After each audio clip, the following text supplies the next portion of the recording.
accept. I give him the offer. If he is smart, he would accept it. Special. This one, and it's unlike 2025, regardless of your date of birth, special that you've ever and it's unlike seen a night of boxing, regardless of your date of birth, that you've ever seen a night of boxing quite like it.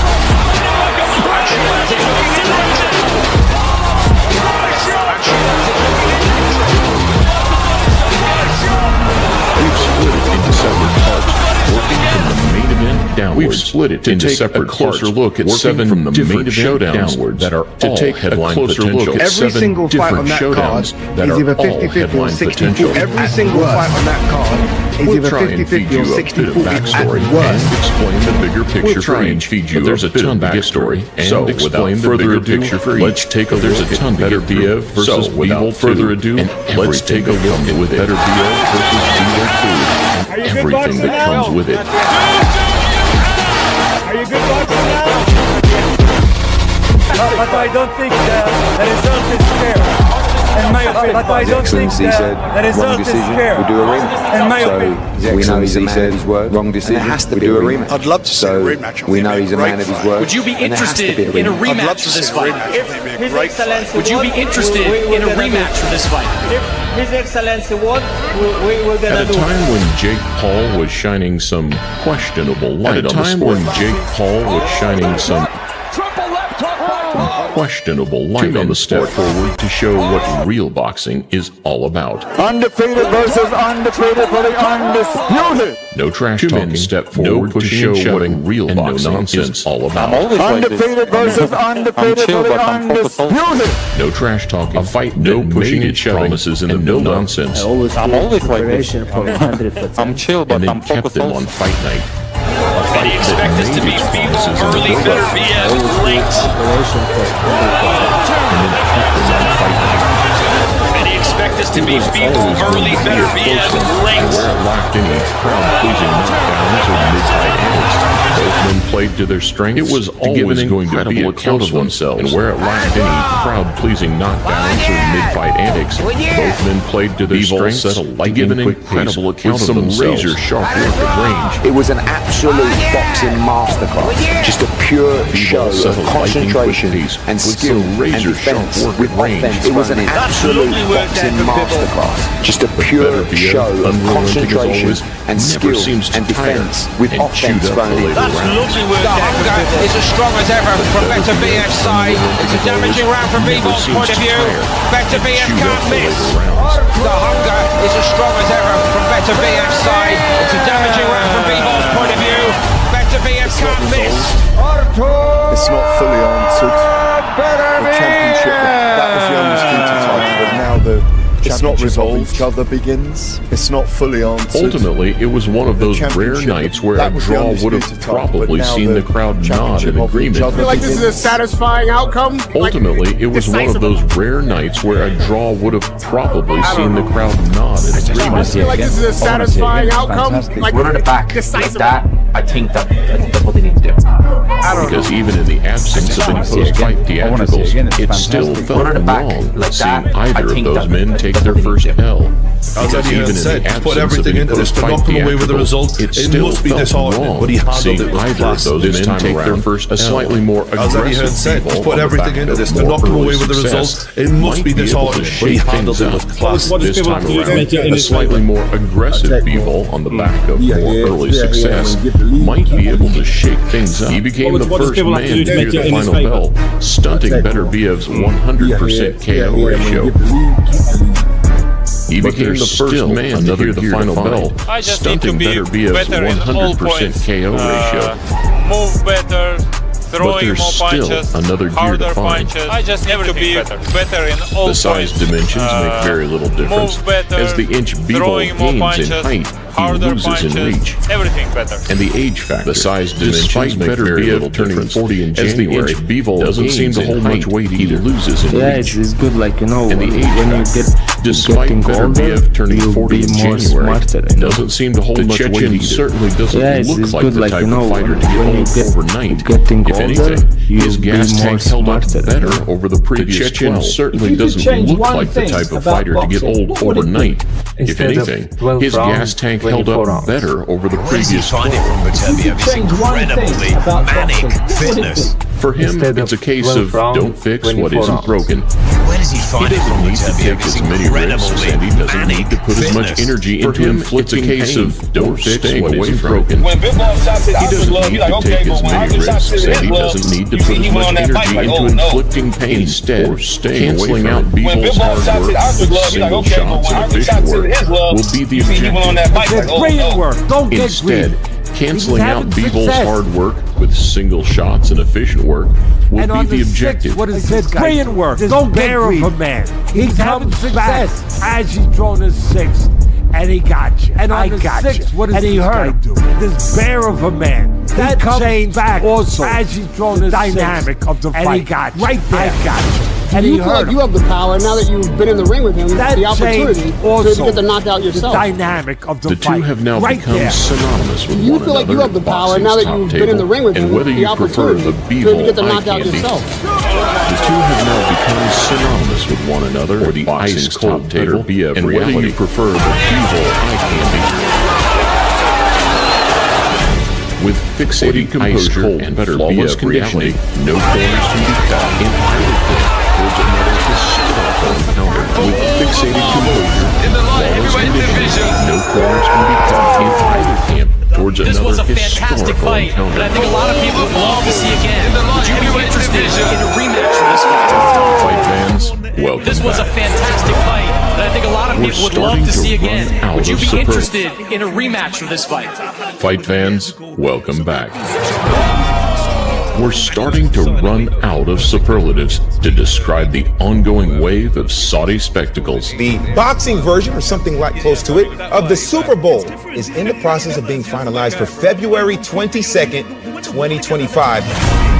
Top-level talents are colliding, promotional hands are being forced, and fans of the sweet science are winning. But where the hype is real and promises are being delivered, I give him the offer.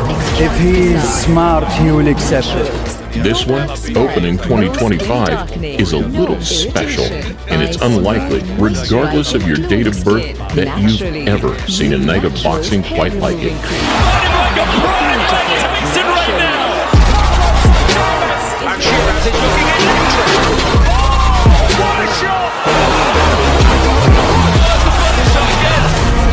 We've split it into separate parts, working from the main event downwards, to take a closer look at 7 different showdowns that are all headline potential. Every single fight on that card is either 50-50 or 60-40 at worst. We'll try and feed you a bit of backstory and explain the bigger picture for each, but there's a ton to get through. So, without further ado, let's take a look at Beterbiev versus Bivol 2 and everything that comes with it. Are you a good boxer now? Not yet.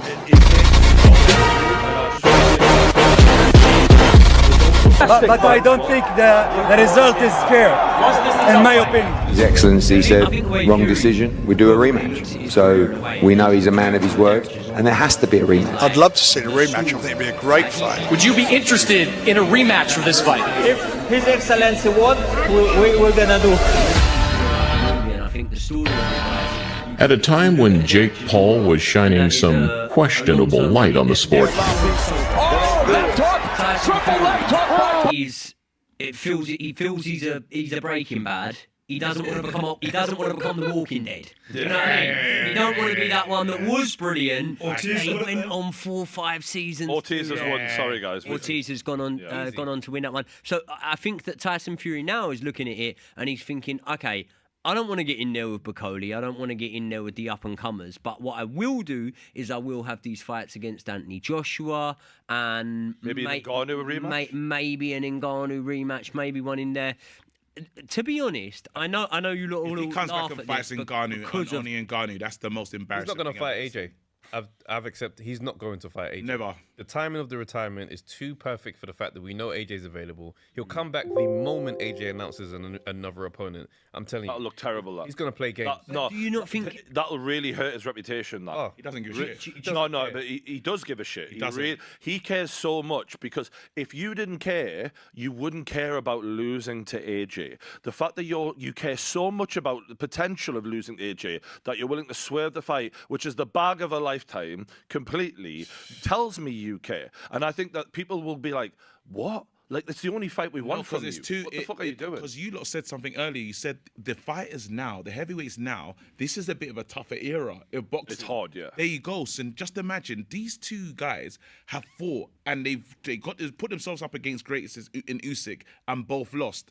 What you're gonna do when we finally look at their careers, the loser of this one, it will define their career. It's gonna say, yeah, but it's so defining. AJ's willing to risk it. Of course he is. This other guy is saying, hey, oh my goodness, if I lose this fight, how did he look at my career? I beat Wilder 3 times. Say what you want to say about Wilder, but I don't rate him that much. No, but Wilder was a different fighter in the Joe Parker fight than the one who fought Fury 3 times. I will give Fury credit on that, because they're unrecognisable versions. That's the Wilder trilogy. That Wilder trilogy was fantastic, mate. I'll watch that when I'm on the treadmill, just like, fuck. Anything else? Wilder trilogy, the Klitschko fight. You got a fight in there against Dillian White as well. If you say we're harder on Conor Benn, we're harder on Conor Benn for what we didn't find. We know what was going on in that Fury versus. Go ahead. Let me ask a question to Joey then, because we're all like anti-Fury, right? Yeah. A proud card carrier, right? I'm the leader. I'm not being anti-Fury. But this is the thing. But you're an actual Fury fan. Does this bother you that he's not willing to see AJ when AJ is clearly calling him out? Yeah, it bothers me if there is a full stop on the end of this. Yeah. If this is just tactics. But do I believe it? No, I believe. But if he doesn't fight him, what does that make you feel in the legacy of Tyson Fury? Is it a black mark on the legacy or not? Yeah, I think it's a black mark on the legacy if he doesn't fight Anthony Joshua at least once, to be honest, because I think that fight could be one that, although I favour Tyson Fury in it, I think it would be a competitive fight. So I think it's definitely a black mark upon the legacy. I also think that we've had this conversation about the fact that we are in a new era of heavyweight boxing, but what we're not acknowledging is no one's ever going, yeah, well, David A, like, you know, he boxed in the same time as Ajit Caballero and never stepped up to the plate. When David Hay fought Tony Bellew, Ajit Caballero was fighting Derek Chisora. We don't do no. Let me finish. We don't do that. We don't do that. But then I didn't finish some serious forensic investigation. So what I'm saying right now is the era that Fury boxed in. Yes. I think we can all understand that it's coming to an end. Now, some people will go on for longer, and some people need to go on for longer. Let's not beat around the bush. And go, Chisora, whatever. Chisora hasn't made the money that Tyson Fury But then we're made. still missing out of very key factors in this story. Like the same way we give Ben Whittaker the side eye.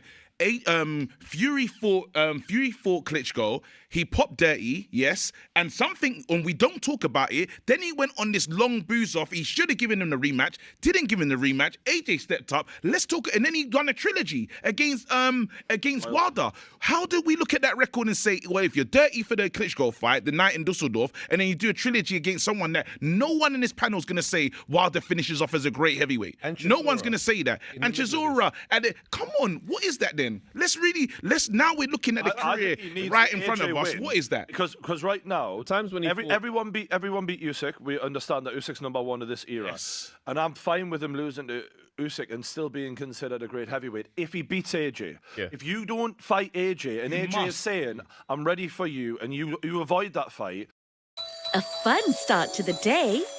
It's one where happiness leads the way to a bowl full of wonder that feeds their hunger.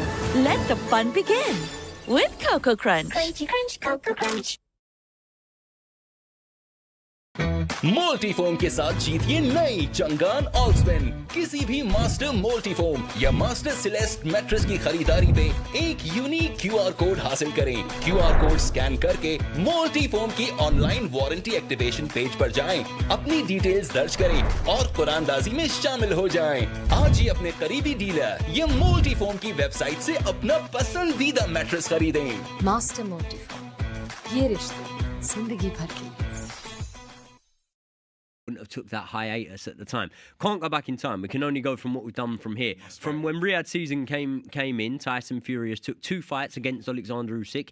In my opinion, you can argue against it, and I'm not saying there's no argument against it, but I'm allowed my opinion. In my opinion, I feel he was more competitive than most people we've seen in there against Alexander Usyk. So now I'm saying, yes, I feel like I need to see Tyson Fury fight Anthony Joshua to cap off the career. At the same time as that, one thing that I think is like boxing again, right? Floyd Mayweather retires undefeated, right? Yeah.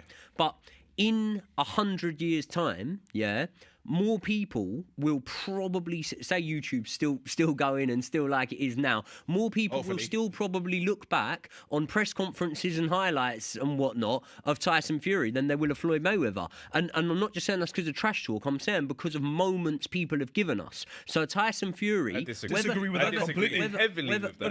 This is a whole nother debate, motherfucker. I'm here for it. Listen, I am here for it. That debate isn't even comparable. Floyd Mayweather was a bigger brand, numbers-wise, in every department. There's no reason why you'd think that Tyson Fury would do brand, everything ahead of Floyd. Everything. Because Floyd Mayweather, in my opinion, was very rarely, if ever, an underdog. With it, what about the start of, when he was Pretty Boy Floyd? That's right. Different era. I mean, this is how great Floyd is. Pretty Boy Floyd was never doing pay-per-view. Big Prince, original sandwich, Floyd wasn't doing pay-per-view. He's hard to catch. He can really bang. Views and whatever. When a completely different era, it's easy to be more. Hamza's here has got to be very careful early on. Got to get that jab going. Try and hit him. Southpaws are always open for right hands. So try and place everything. Again, in the middle of his chest, aim it for them because he's going to be punching down on this guy. Adamas is smaller than him. I'm not even necessarily retracting it. What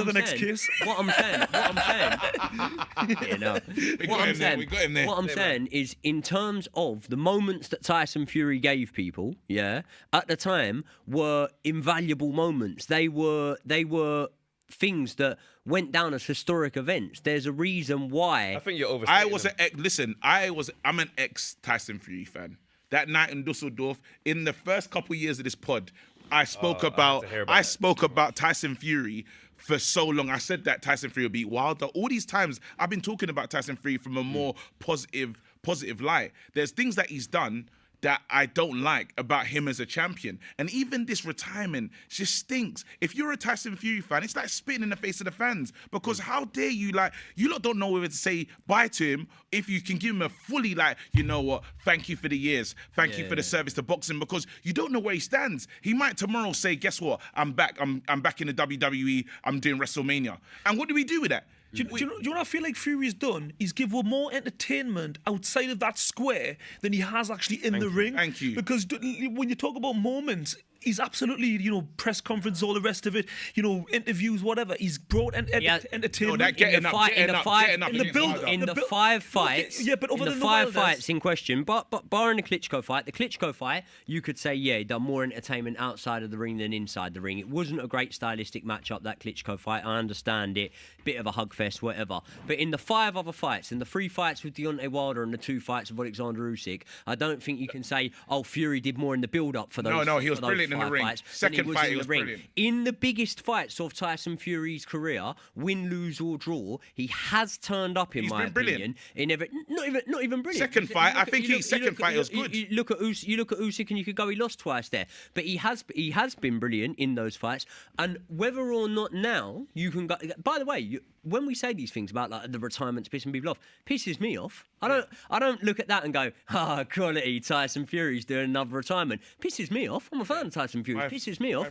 But what I'm saying is, for me, the story of Tyson Fury is something that has inspired me It's inspired many, and then ultimately, much like this is why, and I know it's a really weird comparison, but this is why I compared it to TV series, right? Yeah. When a TV series jumps a shark, that doesn't mean that everything before it was shit, and I'm going to rewrite history and go, that was always rubbish. Do you know what I mean? For sure. I understand that the trajectory, the word I can never say, is on a downwards decline in terms of fans' appeal or whatnot. I'm not going to turn my back and go, nah, it's always shit. Chisora was shit. Wilder was shit. AJ, you know what I mean? Like, it's not. The problem for me is that Fury's career has been missold to us. This guy's supposed to have been up there with Muhammad Ali and Lennox Lewis and all these other people, and we've looked at the career. The Vivo now, X200 Pro. There's so many holes in this story. 200 megapixels Zeiss Apple telephoto camera. The ultimate concert phone, bringing the stage closer by 10, 20, or even 30 times. Flagship platform with all-big core CPU. Long-lasting battery life. Vivo X200 Pro Zeiss image go far.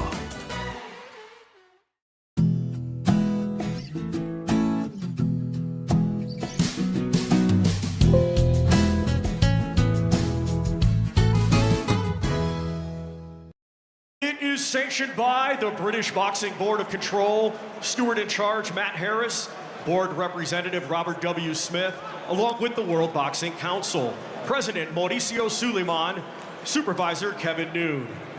Our 3 judges assigned will be Guido Cavalieri of Italy, Barry Lindenman of the United States, and Omar Mintun Sr. of Mexico.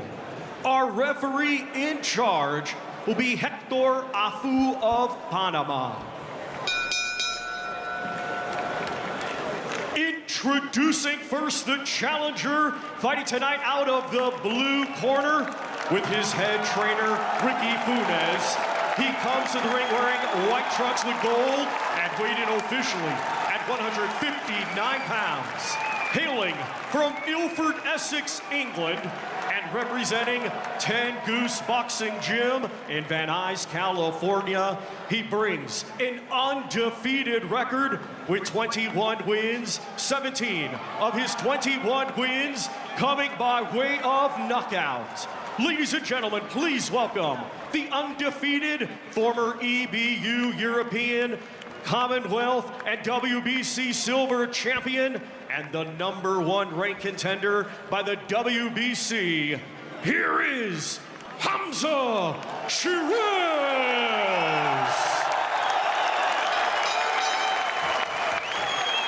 And his opponent across the ring, he is the defending champion, fighting tonight out of the red corner with head trainer Ismael Salas.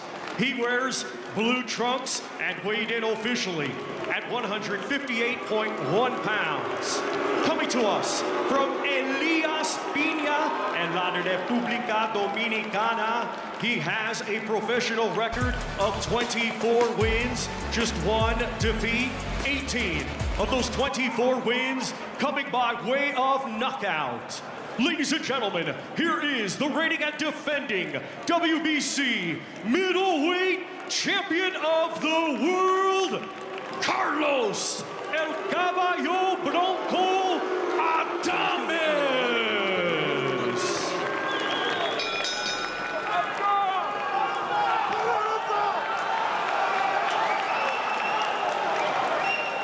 2 fighters invited to come center ring. Adames taking his time. Room. Yo le di la instrucción en los camerinos. I want a clean fight, una pelea limpia, okay? Touch glove, good luck. I want a clean fight, don't we all? Yeah, absolutely. This is a huge opportunity here for Hamza Shiraz, but I must say, a massive step up in class. Carlos Adames, proven at world stage, WBC middleweight champion. Is this the coming of age fight for Hamza Shiraz? Let's find out. Done everything right in his career so far. Adames, shorter man, stands 5'11" against Shiraz 6'3", and Shiraz with a big reach advantage. Starts well with a left-hand, right-hand combination. Frank Warren, his promoter, who's guided his career, shouting his advice and his encouragement from his row on the from his seat on the front row on the far side of the ring. Hamza Shiraz, 25 years old, the younger man by some 5 years. He had 3 stoppage wins in 2024, and his last 15 victories have all come inside the distance. Yeah, punch-perfect performances every single time, and we've watched Shiraz develop, we've watched him grow, and this is his moment right now. Started very, very well on the back foot, hands held high, shooting those razor-sharp punches out as Adames stalks forward, looking to get on the inside.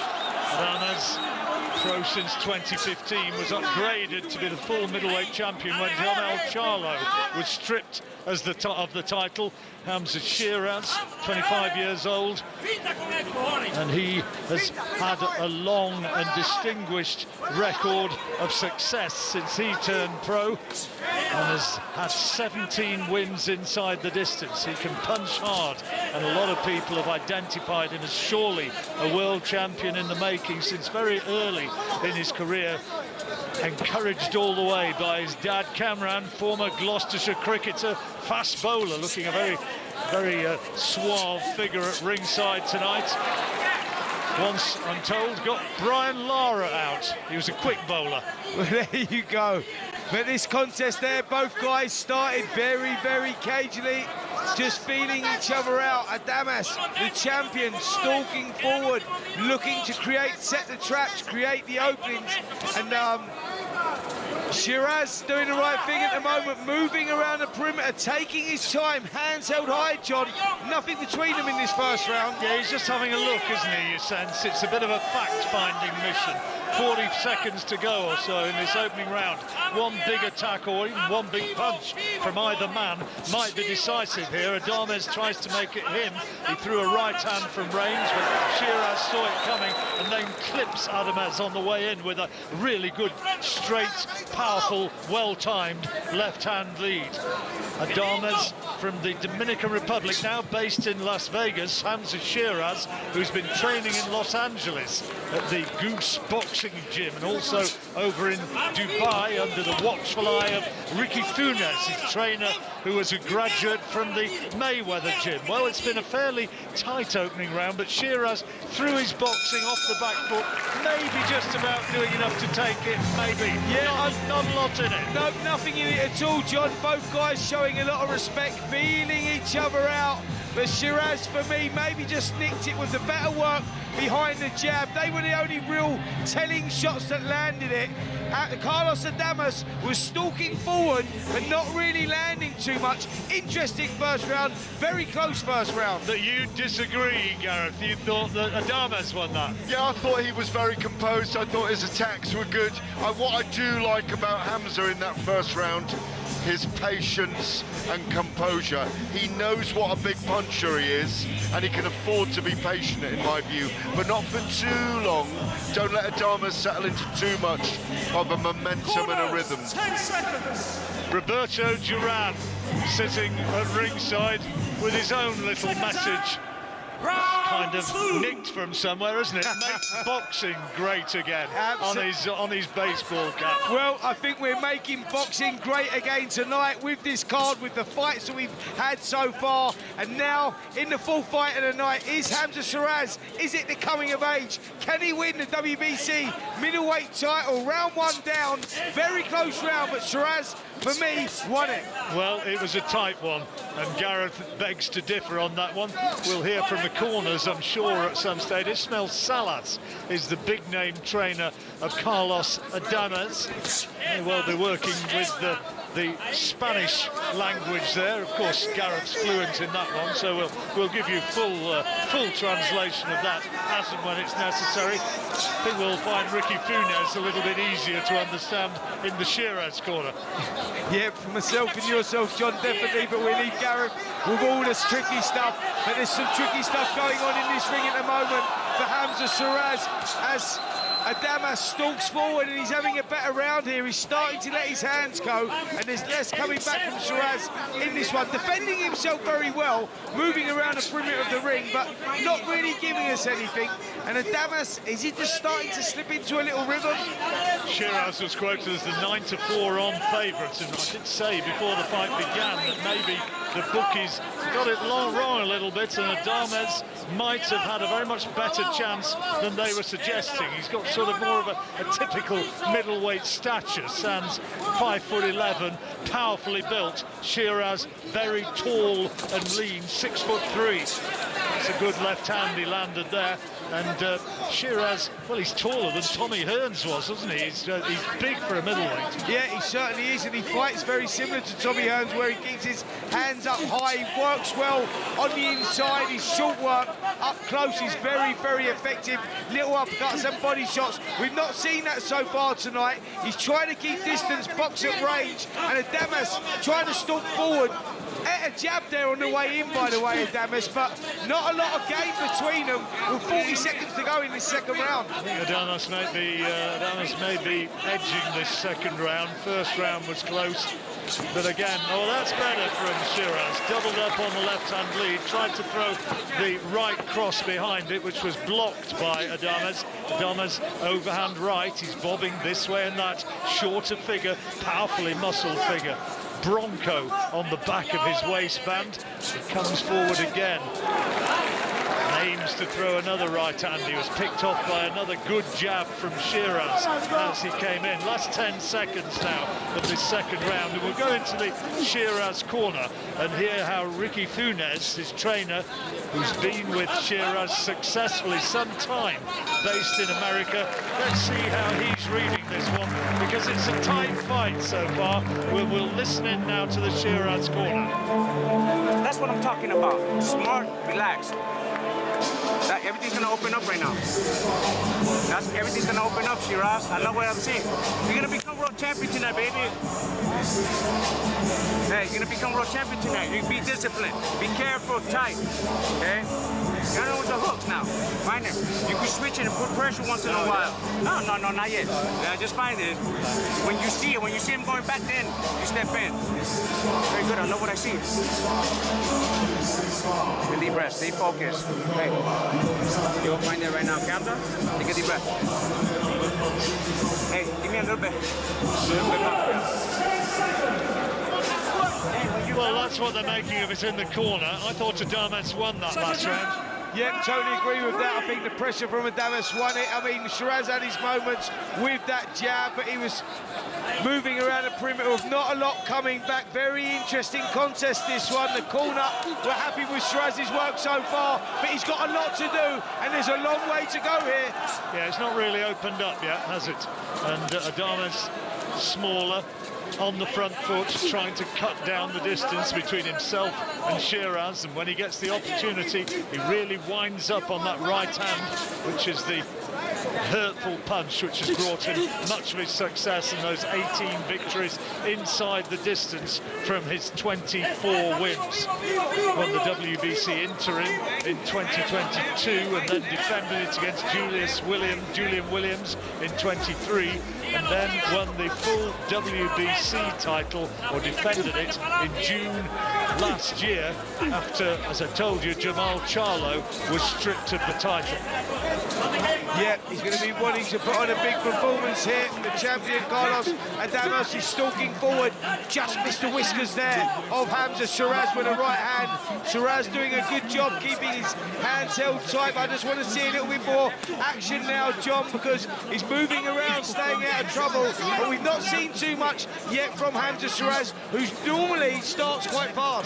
Well, he needs to get a little bit more devilment into his work than we've seen so far. He's surrendered to an extent the initiative to his smaller opponent. Adames trying to the fighter's with corner. The left-hand, right-hand combination was comfortably blocked by Shiraz, and to an extent you kind of think this is the peace before the storm. Good left hand, good solid left-hand lead from Shiraz, who really does have a very high-quality jab. Yeah, he does. There's a high-quality contests going on, like the last one we had with Virgil Ortiz Jr. and Israel Madrimov. That didn't catch light until the second half of the contest. Is it going to be the same here? A lot on the line for both of these guys. A lot of respect in there, like a chess match at the moment. To the fight. But one false move and it's checkmate. Well, yeah, both of them can punch, we know that, but neither of them landing anything flush and causing any big trouble to his opponent so far. It's been a tight opener, and this is another close round in which neither man has so far really established clear dominance. No, Shiraz now trying to change the pattern of this contest, pushing, holding centre of the ring and trying to make Adamas make a fundamental mistake. Is he to stand? You can see him pouring with a jab. He wants to step back and counter with that right hand. Adamas coming forward with a left hand held quite low. He's open to the right hand counter. Has Shiraz seen that? It's a very quiet round again, this one. Shiraz, gloves high. Adamas misses with a right hand and then bobs and weaves and makes Shiraz miss with a couple of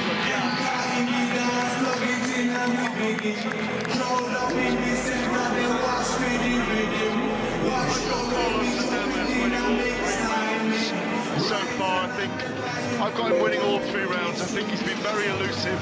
The head movement changing levels against the much taller man. Very smart man in his corner, by the way. Ismael Salas, who trained David A. and Joe Joyce and the Cuban team, of course. We'll go into that corner at some point. I will translate it for you, but Salas will keep him doing the same thing. I think we'll find this round that Hamza will change it up and be more aggressive and throw that right hand a bit more and impose himself more on Adames. I feel he needs to, Spencer. Yeah, but listen, if he doesn't do that, then he's in big trouble, Hamza Shiraz, because I agree with you, he's 2 rounds to 1 behind at the moment. Close fight, but Carlos Adames, John, maybe doing enough. You're listening to the Big Fight Night on TalkSport, and don't forget you can watch along with us. Also, head over to the TalkSport Boxing YouTube channel. You can get that on your app or on your smart TV, and you can see just how handsome we are. Oh yeah, talk for yourself there, my friend, you, Mr. Garibay Davis. Yep, you're looking great tonight. If you're just joining us, you perhaps don't know what a terrific fight we had earlier on. Callum Smith and Joshua Buatsi. Smith winning by points decision in an epic performance. One of the fights of the year so far. Zhilei Zhang was beaten by Ajit Kabayel of Germany. Virgil Ortiz scored a victory over Israel Madrimov. And now Adames against Shiraz, and Shiraz needs more big scoring shots as Adames comes forward, ducking low. He's making Shiraz punch low and punch down, which isn't easy. Well, that's a clever move there from the champion Adames, because when he's fighting out of a low stance and you've got the tall 6'3" Shiraz punching down, what happens? You leave yourself open for the counter punch, and Adames is looping them shots over. That is perfect tactics from Adames against the tall fighter, but Shiraz trying to get into it a little bit here, through a couple of good right hands, just skimmed the whiskers there of Adames, and we need more of that. He needs more, certainly. He needs more, and he needs it consistently. Adames tries to throw a jab taken on the gloves by Shiraz, who responds with a really good straight left of his own.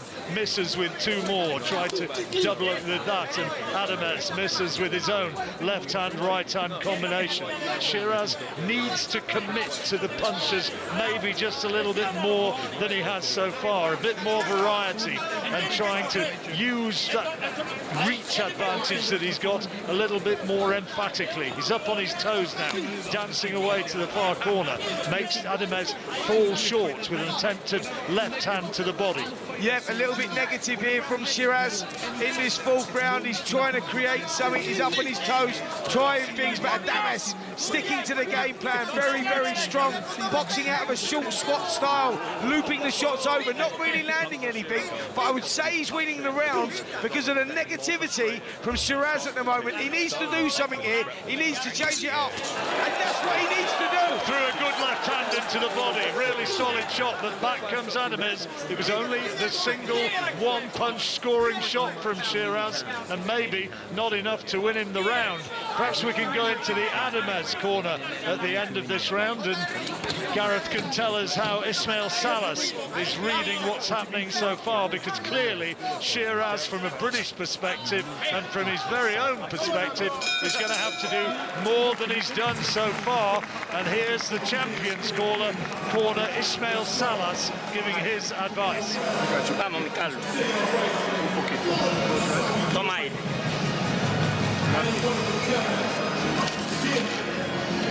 Toma aire. Un poquito.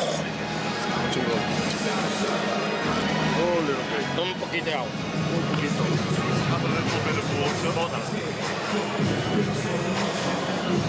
La cosa es que no te puedes dormir, ¿oíste? No te duermas. Tú no puedes irte para adelante sin golpe.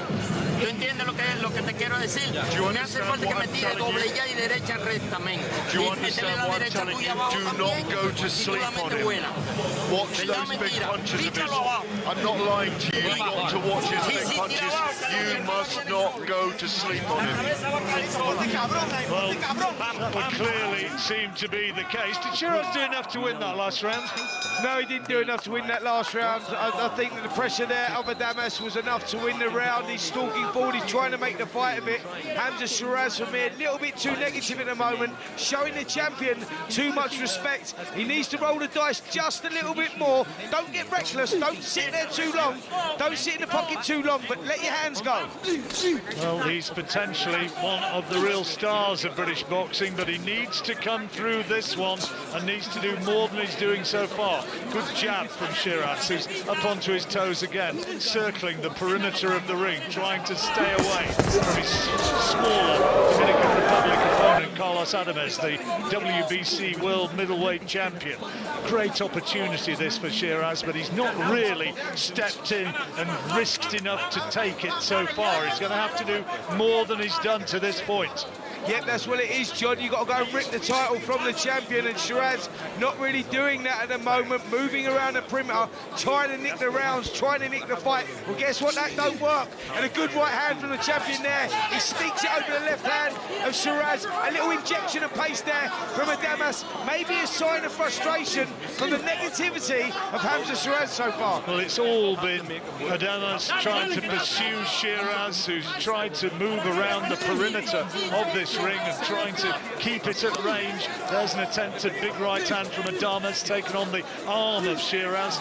Not seen too many big scoring shots got through from either guy. There've not been too many big body punches, which you might have thought might be the Adamez tactic against Shiraz, who's so tall and lean for a middleweight, but not so far, not really. Right hand from Adamez does get through the guard and landed a glancing blow to the chest of Shiraz, and then a couple of body shots. Left hand, right hand, all getting through from Adamez. Yep, Shiraz just standing there, hands held high, but not throwing any shots defensively. He's covering up well, but Adamas again is trying to force the pace here, coming forward, stalking, rolling from left to right. Good left hook, right hand there from Shiraz. Can he build on that? Two big body shots from Adamez, though. Good scoring shots, and another one that was low, the left hand, but the right hand and left hand really thudded into the fleshy area underneath the elbows on both sides of the body. And the forward comes Adamez again, looking for headshots now, and Shiraz is doing nothing. This is mystifying from Shiraz. He's really got to risk more and do more. Another good body shot from Adamez, left. Then a left hand, a couple of jabs from Shiraz, and misses by a long way with a right cross. And Shiraz, well, his much vaunted boxing skills and power punches haven't been seen much so far, and he missed with a left hand at the end of that round. We'll go into the corner of Hamza Shiraz, and let's see what they're telling him. Take a deep breath. No, he's tired. You're getting him tired. But don't give him nothing for free, Shiraz. Hey, you got this. Hey, don't give him shit for free. Okay? Give me a Vaseline. Anda. Hey, you could take your shot now. You gotta be short and I want everything in there. Wow, touch up the middle. Take a deep breath. You got this, baby. Yeah, I know you are. What I'm saying is, you got this. Okay? Hey, I believe in you. Let's clean that. They always say, Spencer, that you really have to go out there and claim the title. You have to really go out there and win the title. Shiraz isn't really doing that. I totally agree with that, John, but here it goes. Is this the tactics? Is it to let Carlos Adames punch himself out in that first half of the contest and then come on strong in the second half? Is that the tactics? Because the one loss on Carlos Adames' record, he tired very badly down the back stretch. Is stamina a problem? Is that the game plan from Shiraz, or is he being too negative? Let's see. That loss was a long time ago in 2019. He's had a formidable winning run since then. We've got Adames in front. American scorers have got it rather closer, with Shiraz more in it than we see. I think I've got it 4 rounds to 1 in Adames' favour at the moment, so I'm not sure that Gareth hasn't got it even wider than that. He's got it 5-0, so Shiraz really on our card, the way we're seeing it, has to up the ante. Yep, totally agree with that. Shiraz now decided to stand in the centre of the ring, round 6, and stand and trade with Adames, and the crowd loving that one. Adames throws the right hand to the body. Shiraz covers up very, very well, and lets a big left hook go. That's what we need to see him build on that now. Start letting his hands go. And a couple of little back jabs, left hand, right hand, left hand from Adames, and now Shiraz is onto the front foot, trying to use his boxing skills and his fast hands, and he's having more success than he has done in the previous rounds. But Adames walks him down again and tries to wing in big shots. It's one to the body, a left hand, another left hand taking off the gloves, and then a right hand to the body from Adames, and a left hook. All good work from the champion. Yeah, lovely short uppercut on the inside there from Shiraz, though. He's picking his shots, starting to let his hands go just a little bit more. Is it the volume of punches from the champion that you're looking at, or the better shots from Shiraz? I'm right on your screen. Adrian Caballel and Sergio, this guy has looked sensational late. 25-0 with 17 knockouts. And a lot of people, I believe including you, think he's going to... I called Callum Smith winning. That was an underdog. Outbang the Big Bang. Hey, listen, I called, and I think this guy's going to do the exact same thing. Caballel has momentum. Being able to beat down undefeated Makhmudov to them going his way, knocking out Frank Sanchez into the body. This guy has the goods to get on the inside. Goes into the second half of the fight to lead Caballel of the Big Bang, not letting him use his size. And if this fight's gonna do even better things. This is his first fight, 208-round knockout over the previously undefeated 80 days. The last time we saw him, he was sensational. A 7th Frank Sanchez. He also, Makhmudov, the giant, who was 18 back in 2023, destroyed 18-0 with 17 knockouts. He just outclassed him, Sergio. He's not going to stay in the pocket against the big China. No, exactly. I think that's the way he's going to have to beat Zhang. Surely. He's either the way he fought a big man in Makhmudov. You know, he had to get inside, down to the body. That's what you need to do with Zhang. Zhang is not a second. He can't let a big man fight like a big man. You dig that fighter. So you need a wear off. He's not gonna have any. He's just walking forward, mate. You can't allow that. He's found that thing that changes the identity of the fight. Let's see. I mean, he's only been a round where he's really 3 rounds. Wear out that body and wear out those legs. That way, when the second half comes. From China, Chile. And now let's welcome to the ring, Big Bang Jaw.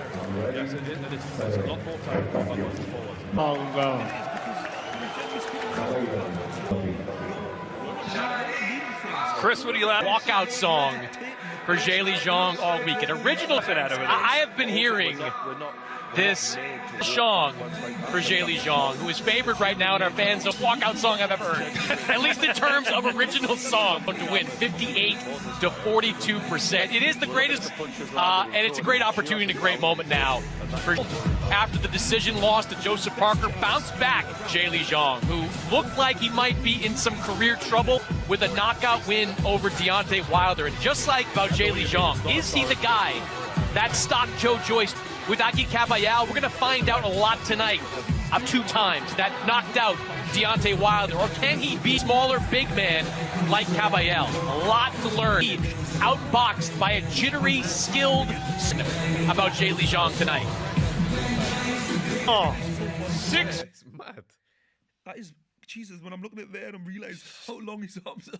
Madness, mate. I thought I've got long arms. Sometimes though, when a tall geezer is in there with a short, compact guy, he's not as coordinated with like landing the shots is harder when you. Foot 6 inches, the Big Bang, Zhilei Zhang, and approaching close to what 2. 100%. I think it's really well. Every tall guy will tell you they often hate that small Tyson-style fighter. I hate it. Off. Trav, what are you saying to this fighter right now? He's come back to the corner. It's the 8th round. What? Didn't turn pro until he was 31, 270 pounds. Years old. He's now 42. Scheduled for 12 rounds, and it will be for point scoring in his head. I'd be telling Shiraz, you need to hurt this motherfucker in the next round. I don't care how you do it, just fucking go and hurt him because Ladies and gentlemen, this bout is scheduled for the vacant WBC interim heavy world. Brought to you by Riyadh Season and the Heavyweight Championship of the World Entertainment. Shiraz this defensive ever. Yeah. Like that jab there, it's a pouring jab. Yeah. And that means he's only looking for one power shot. Yeah. I mean, it might be enough. We know he's got the power, but that you can't afford that when a guy is basically piling on the pressure and winning so. Name and Authority Gia with Frank Warren for Queensberry, Bob Arum for Top Rank Incorporated, Gold Star Promotions, Eddie Hearn for Matchroom Boxing.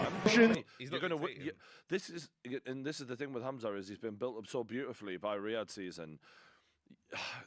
You know, we all see what and Sella, right? Along with Saudi National Bank, STC, their great sponsors, Saudi Tourism Authority, Dr. Suleiman El Habib Medical Group, Saudi Taunia. Ambassador, then you have to fucking keep winning. So earlier on in the fight, there was a point when Hamza Shiraz he sort of flicked out the lead hand and went down to the body. What I would say is at this point, I haven't seen him throw a hook to the body. Station, Lucid Modia Airlines, Numuraba Development Company, Tours, and Altan Feedy. Control, Steward in Charge Matt Harris, Board Referee. It is sanctioned by the British Boxing Board Representative Robert W. Smith. With the right hand it's a negative pouring jab, though. That's the only problem at it. Like before, when we seen him throw that jab, it's a setup for something. It's a guess what? I'm dictating how this fight's going. And along with the World Vice President and Supervisor Alberto León Boxing Council, President Mauricio Suleiman. Our 3 judges assigned. Round 8, you now need to just let your hands go, let it flow, because right now he's looking for the perfect shot. He's not racking up the points, and he's going in there against the champion, so you're going to have to rip it off the champion, essentially. So it's not done enough. Right? He just needs to let his hands go. Perez of Mexico, and Mike will be Victor Laughlin of Scotland, the United States. Our referee in generally speaking, he's got a couple of basic shots, which he does, and it's normally charge will be marked. And he's on your chest. This is when you've just got to let your hands go, let it flow. Yeah. Because and this is sometimes the problem. He's obviously a really thinking fighter, and like I say, up until this point, it's been Lyson of England. Introducing to you first, fighting tonight, Shukru Aksu. He comes to the ring wearing white with one of the blue corner. What I said earlier about being a champion and being a very good fighter, the difference is the risk taken. And right now, that question is being asked, and Adames is up on the DAZN scorecards. And look, they're to be taken with a pinch of salt, right? But it's still, I wouldn't say that that's out of the question. Ooh. With head trainer, red lettering, and weighed in officially at 200. Bochum, Germany. He brings in under 41 pounds.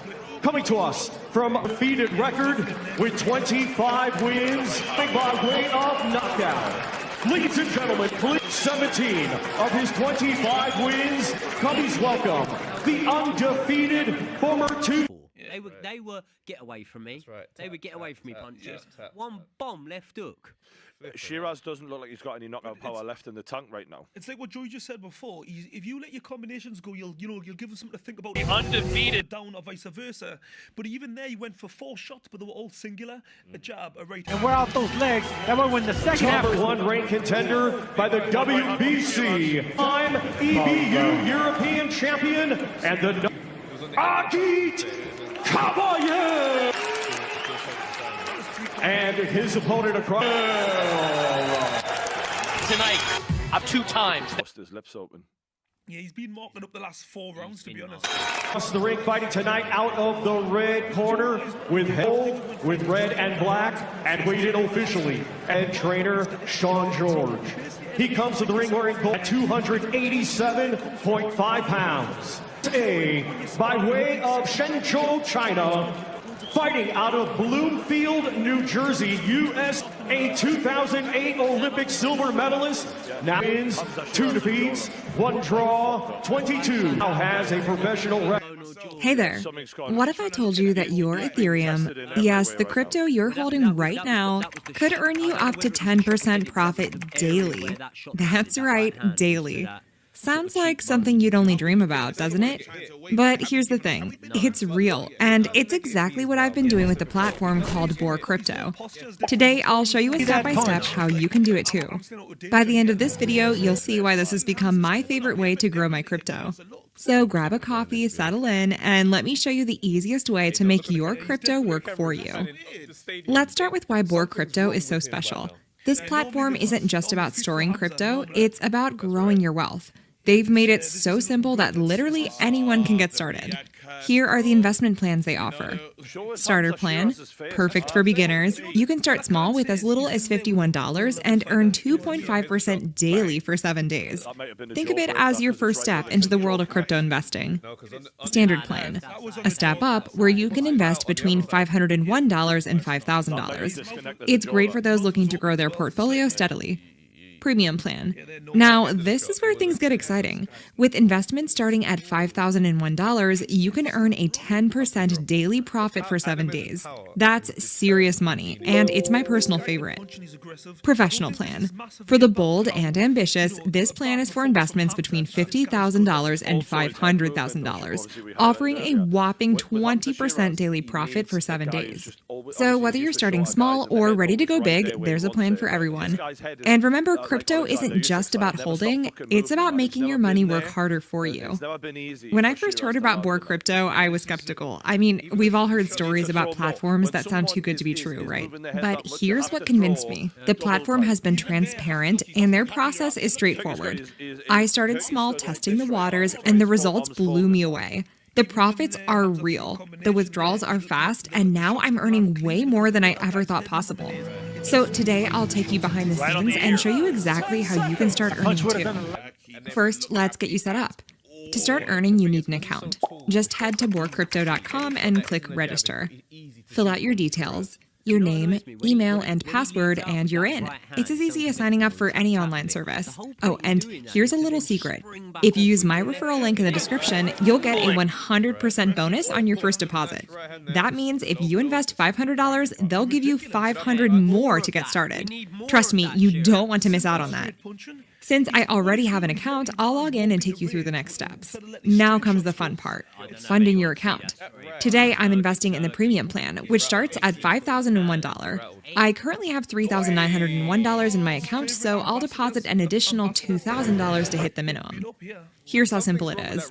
1. Click deposit and choose crypto wallet. 2. Enter the amount you'd like to deposit. I'll add $2,000. 3. Choose your cryptocurrency, Ethereum in my case, and click Deposit Now. 4. Copy the wallet address and send the exact amount from your crypto wallet or exchange. In just a few minutes, my deposit is confirmed, and my account balance updates to $5,901. It's really that quick. Now that my account is ready, it's time to invest. 1. Click Invest and Earn, and select your preferred plan. For me, that's the premium plan. 2. Enter the amount. I'm investing $5,100 and click Continue. 3. Double check the details and confirm your investment. And just like that, my money is working for me. Let's do the math. With this plan, I'll earn $8,670 in just 7 days. That's a net profit of $3,570. And I didn't have to do anything except make the initial investment. Imagine having an extra $3,570 in just a week. What would you do with it? Take a vacation, pay off bills, or maybe reinvest to keep growing your earnings? Now, I know what you're thinking. Is this too good to be true?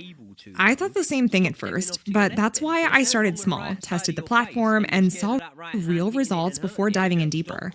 With Borg Crypto, you're not just holding your crypto, you're multiplying it. And then you've made the entire process simple, secure, and completely transparent. And if you're still on the fence, remember, the best time to invest was yesterday. The second best time? It's today. All right, let's talk about withdrawals, because earning profits is great, but getting them in your wallet is even better. Here's how easy it is. 1. Go to My Profile and set up your withdrawal address by adding your crypto wallet details. 2. Click Withdraw. Select your wallet and enter the amount you want to cash out. For this demo, I'm withdrawing $500. Once I confirm the transaction, the funds are processed quickly. Let's check my wallet. And there it is. $500 safely deposited. Back on Borg Crypto, the status shows as completed. It's seamless, fast, and reliable. So what's stopping you? This is your chance to take control of your financial future and make your crypto work for you. Head to BorgCrypto.com, sign up, and start investing today. And don't forget to use my referral link in the description to claim your 100% bonus. If this guide helped you, please like, comment, and subscribe for more crypto tips. Let's make your financial goals a reality. The uppercut is there, right? We've seen the taller fighters can catch, like we've seen with Tyson Fury, with Dillian White, for example. Like AJ with Dillian White, anyone with Dillian White who's tall. AJ, you know, there's a target though. He don't want to. Even the fact that the zone ain't giving us the full footage of that other side of the cheekbone is nasty work. The difficult thing is when you throw the uppercut, you're actually very good. ऐसा reliable internet तो यही है. Step in the room, look in my eyes, I said, lost की समझ दिए तू, lost की समझ दिए तू, देख दिए रंग, अल्फाज इनके सुने सारे. ऐसी कवरेज वाला इंटरनेट तो यही है.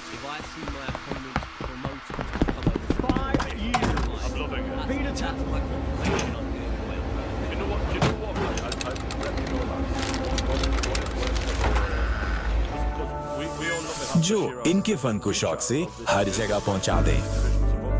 क्वालिटी एंटरटेनमेंट तो यही है. PTCL Flash Fiber they faster speed and largest coverage जिससे मिले quality entertainment. इसीलिए पाकिस्तान का number 1 इंटरनेट तो यही है.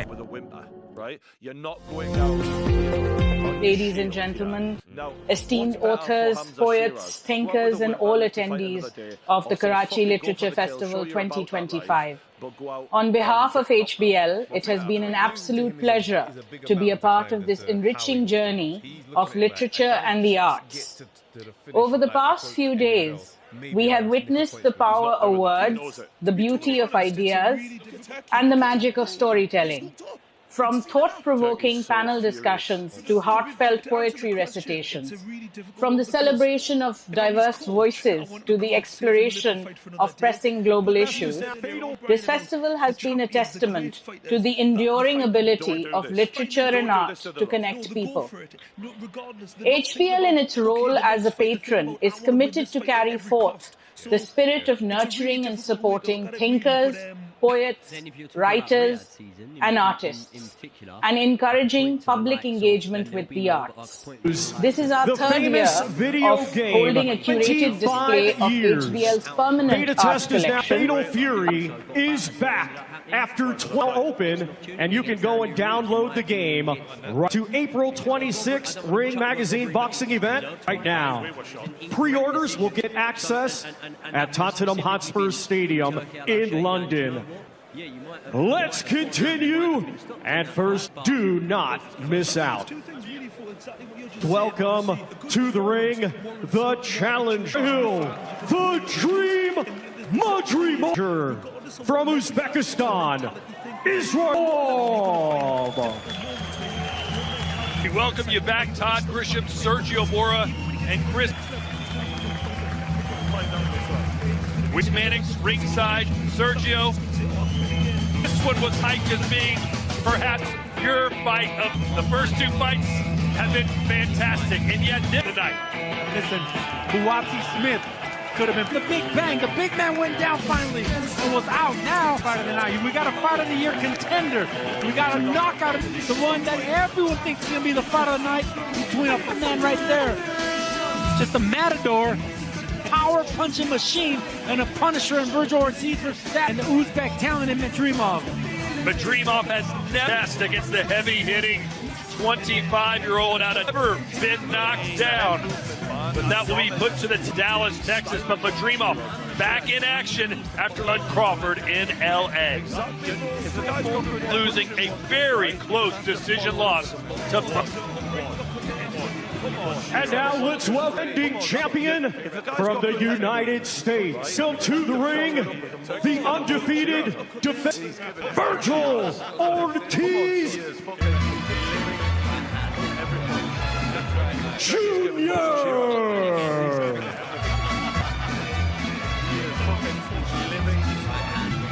Ese hombre no se sabe rajar. You know what those trumpets indicate, right, Todd? What? He doesn't know how to quit. That's Vicente Fernandez. I mean, every Vicente Fernandez at one time of their career, in their boxing career, every Mexican-American has come out to Vicente. And that man means business right there, the Punisher. And this is a fight that a lot of people expected him of Grand Prairie, Texas. Virgil Ortiz Jr. not to take, but from Boachuk to Madrimov to every single... At his first 21 opponents, but in his last fight, Sergio, it was... The person they put in front of him, he takes care of business. Yeah, he who went down not once, but twice against decision to set up this huge fight. Sergey Boachuk, but got off the canvas to win it.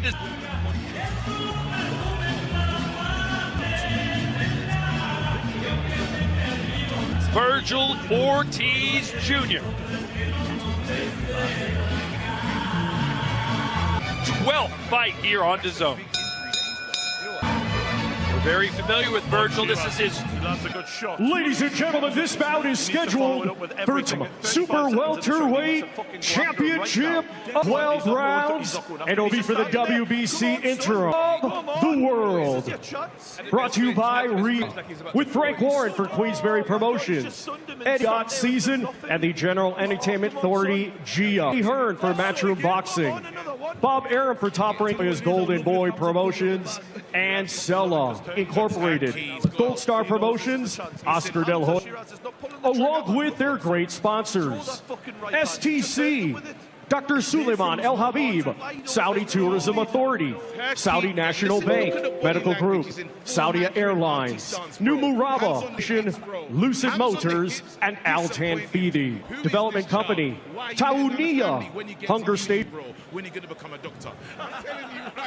It is in charge Matt Harris, Board Representative Robert W. Sanctioned by the British Boxing Board of Control, Stuart Smith, along with the World Boxing Council. President.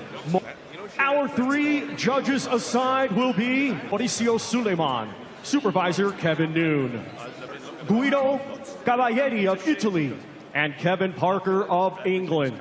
Our referee, Barry Lindenman of the United States. Referee in charge will be Kieran McCann of England. Introducing to you first the England challenger, fighting tonight out of the blue corner, wearing white with gold, and weighed in officially with head trainer Joel Diaz. He comes to the 152.1 pounds, hailing a stellar amateur career with over from Khiva, Uzbekistan. He had 300 victories, and now as just one defeat, one draw, 7. A professional has a record of 10 wins. Those 10 wins coming by way of knockout. Former WBA super welterweight. Ladies and gentlemen, please welcome the champion of the world, Israel. The Dream Madrimov.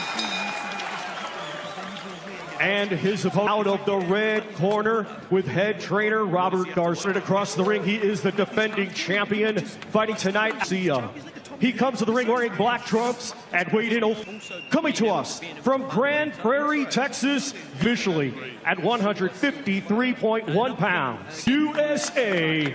He brings an undefeated record of those 22 wins, coming by way of with 22 wins, 21 knockouts.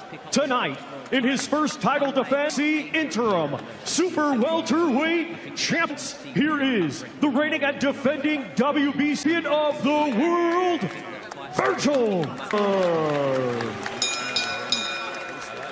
Ortiz Jr. Has been there for fucking hours right now, and it's just not going. Gentlemen, listen up. You both had your instructions. Virgil, come. This is in the dressing room. You know what I expect of you both, okay? Obey my commands. Right, shake hands. Oh, big uppercut there from Adames. Virgil Ortiz. At all times. Keep the fight clean. Protect yourself at all times, boys. Ortiz Jr. has promised to steal the show from Madrimov. Just inches away from beat with his performance here against Israel Madrimov. Beating Terrence Crawford believes that he's just too good to find out. Ortiz Jr. in the black, Madrimov for this 25-year-old from Texas. We're about the white, and joining us now, commentary ringside, is Sean Porter. Be here with you guys, man. I'm tired. It's been a long one, but we're about. Hey. I'm happy to have some fun, right? We sure are. Not to fight off a beast like Ortiz and Madrimov, no matter how credible, man. I can already tell it's going to be an explosive fight.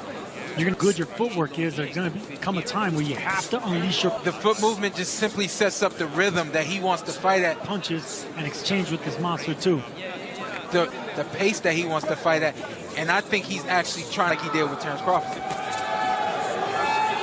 And to force Virgil to punch first. Trying to counter-punch a lot of... Ortiz Jr. Chris, did you see any holes in coming off the first fight in his career that he didn't score a knockout? Virgil Ortiz's performance against Boachuk? Well, he got knocked down twice. You're talking about a guy that's only a few fights into campaigning at 100. So that's an immediate question, especially when you're at 54 pounds. And even though this is officially his 4th fight, the first true junior middle that he faced. And now we've got Madrimov at junior middle. It's really only his 2nd. Like Boachuk was a career-long guy at 154. So I am curious to see. Ortiz is doing a good job cutting off the ring, but he's not jabbing. How Ortiz takes the power once Madrimov lets his hands go. Right now, he's still following around Madrimov. And after a fight with Sergey Boachuk, use your jab. That's one of those adjustments, improvements we should see. And don't just think that Virgil Ortiz Jr. is the one with the power. For Venezuela's Frank Rojas back in, it was a scary knockout, a one-punch KO team. So you'll still get journeyman on American shows and whatnot, but now, for example, joining us now, commentary. Look at this, but let's talk heavyweight division, right? वैसे sorry कहने में problem क्या है आपको? कोई problem नहीं। तो फिर कहा क्यों नहीं अभी तक? कहा तो? कब कहा? मैंने तो नहीं सुना। अरे यार कह रहा हूँ ना, कहा है? आपने सुना? नहीं तो? कब कहा सॉरी बाबा? तो ये क्या है?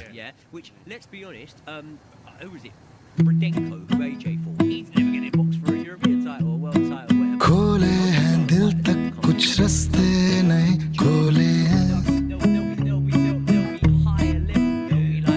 खुशबू में बहकर तुम तक जो पहुंचेंगे सुन लेना लफ्ज जो धीमे से बोले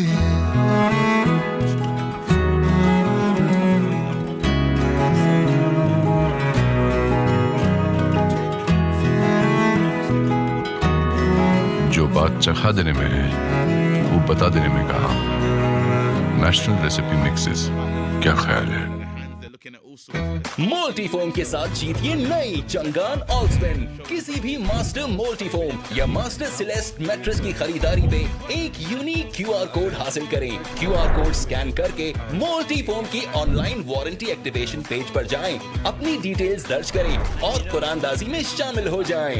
आज ही अपने करीबी डीलर या मल्टीफोम की वेबसाइट से अपना पसंदीदा मैट्रेस खरीदें। मास्टर मोटिव, ये रिश्ते जिंदगी भर के।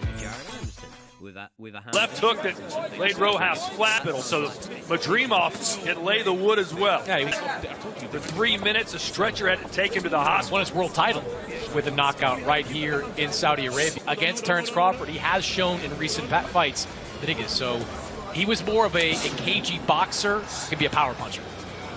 I think right now he's just trying to get straight down the middle.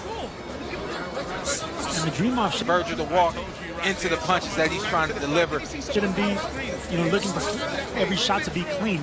The gloves up to his face, just be content with hitting that. Yeah, it's like we say. He can hit the gloves of Virgil, since Virgil always has the punch through the gloves, right? That's right. That's going to redden the face. Like that right there, punch through the gloves. Face of Ortiz as well, even if it's landing on the gloves landing on his face. Ortiz trying to cut Madrimov off. The crowd might not understand it, but he's simply trying to get... I like the movement. I think the rhythm and the flow to go the way he wants it to go. So yeah, he's overcompensating with the movement, but he already has... I think he's overcompensating with the movement, but I feel it's also necessary. A little mouse reddening on the right eye of Virgil Ortiz.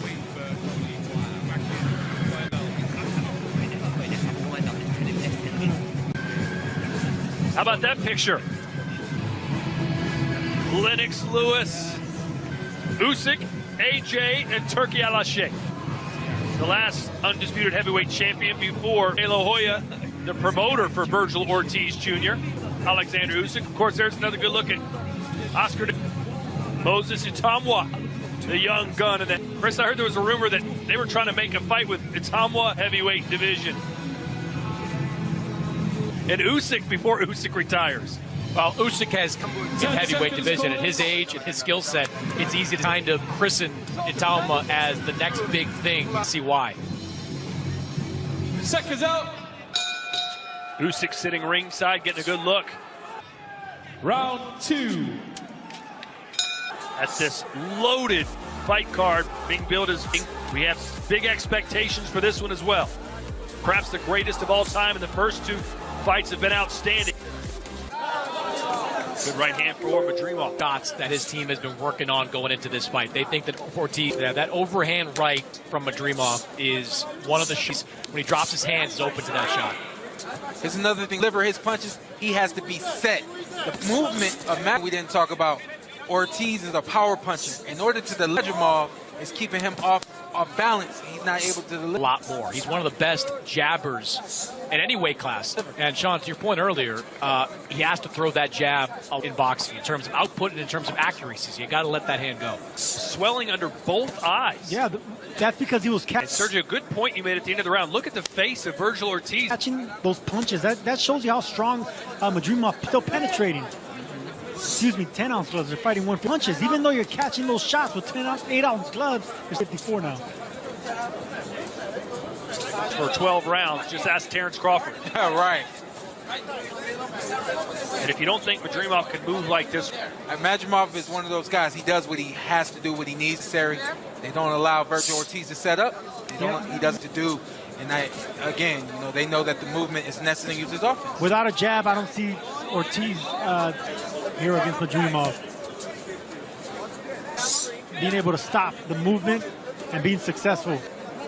I didn't know Virgil was known for having a nice jab. He needs to, like when he fought McKinson, he had to get that jab going. Well, you know what? He an excellent jab. Yeah. He has a jab when he wins, because McKinson, even though he wasn't winning rounds, he was moving and not letting Ortiz. That's the immediate adjustment coming from the corner. Use your jab. Ortiz, fight like Ortiz. To try to stabilize the movement of Madrimov. Yeah, through the side of the ring. So that's when even if it's to the chest, because Madrimov does square up when he moves lateral. You got to just aim at the midsection. double and triple. Bivol is not running. No. He's setting things up. Don't think that the jabs in the midsection and the chest. And I want to make this clear too. Not just because Ortiz is moving forward. This is an offense coming from him. This is how you beat aggression. You don't. Yes. I mean, aggression. He's moving forward, but it's not tactical aggression because there's no. You don't want to fight the bull, head on. You want to that footwork. Ortiz just looks... Use them in angles. You got to use your advantages and your attributes. Confused right now. I don't think he's still. You see, he dropped his hands a little bit. He's trying to get loose. Confused yet, and I don't think he's frustrated yet. I think he's counter right there from Madrimov. Sneaky, good, really great puncher. I mean, Madrimov is such a coming looping over the top now, and he caught Virgil twice. He didn't land that shot. With that overhand right. Be squared up, Virgil. And there, right? Hey. One jab. One jab. One jab for you. Just that jab. He's switching, all right? Walking in. There's a lot of times where you already got more. The first two, you started off kind of not too hard, but the last one you punches. Don't just throw one at a time. Throw 2 or 3. That way you can dig in, all right? Boom, boom, all right? Well, you stay jab like we're telling you. You're staying too much in front of him. You give him chances. Mark, you gotta go more body, Virgil. Hey, you don't want to give him one shot. Terrence Bud Crawford is here. You're watching his last opponent in action. 168 campaign. I think his days in the lighter weight classes. And Sean, I think Terrence Crawford is getting ready for that are over. He is looking big right now in a good way. I think it's a secret here. I don't think it's something that's recently become something to us. He's been getting ready for that fight for a couple of years. He's wanted to do. Good counter hook right there coming from Ortiz. The urgency in Ortiz right now, and his footwork, foot feigning, and he's picking up his hand speed. Yeah, you can see them really trying to move his upper body to try to punch with Madrimov. You have to punch with him. If you're not jabbing, anytime Madrimov lets it now. You can't just follow him around. His hands go. You got to punch with him. Ortiz would love nothing more. Madrimov just not letting him do it. Yeah. And when you more than to just be able to bite down on his mouthpiece and let a combination go, but on a guy, Chris, I don't know about the jab because he doesn't look. Berkeley, he averages about 7 landed jabs per round, which is a pretty high number.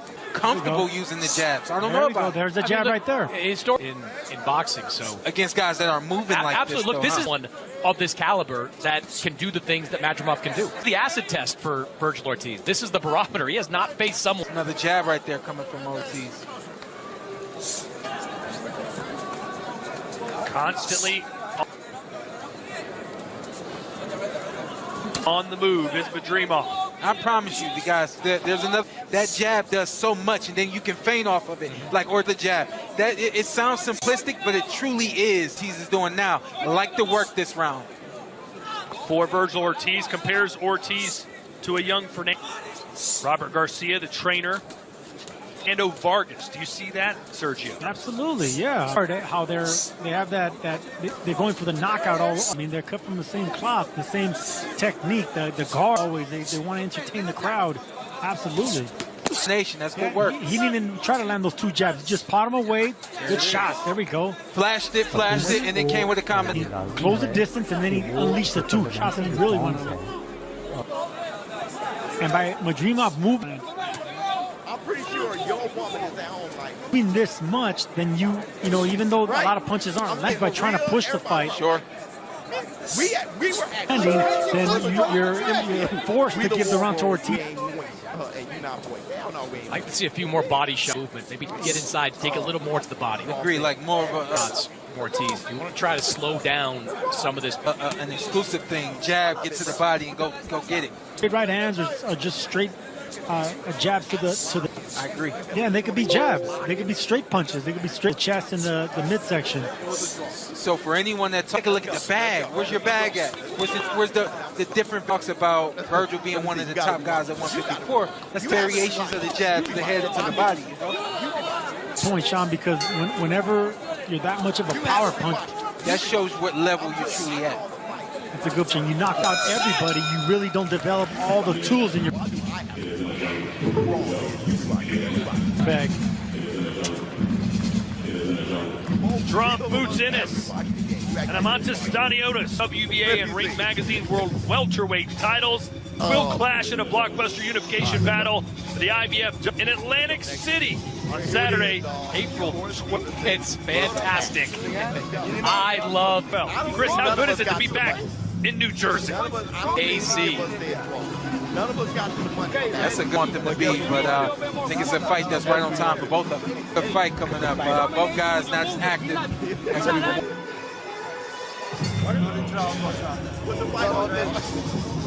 10 seconds, corners.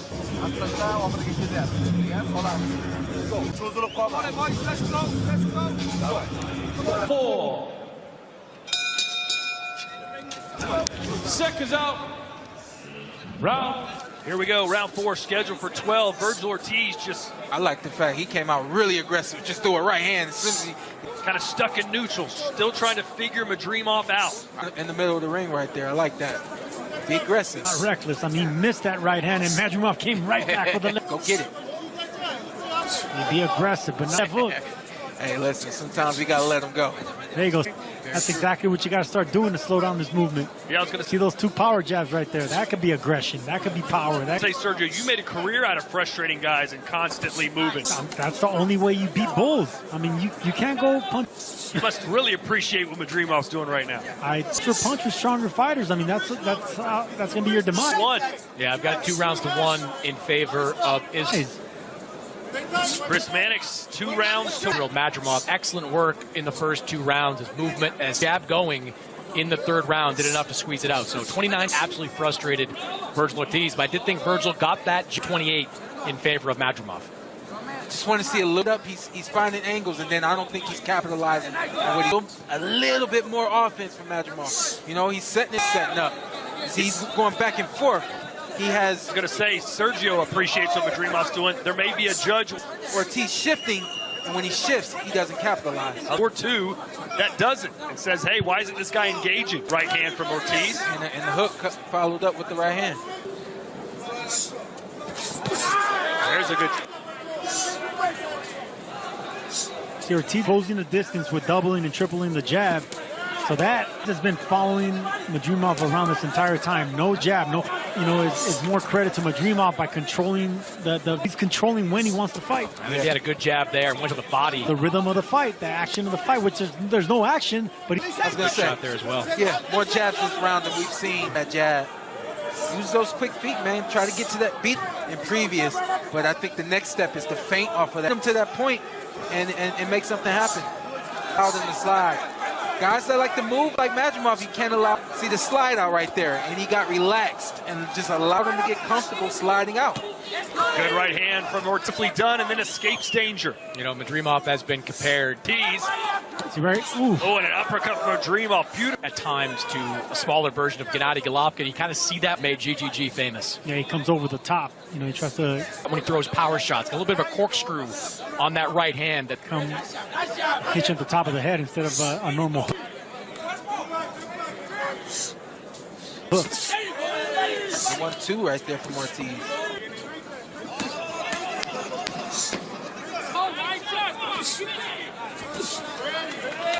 Better round for Virgil.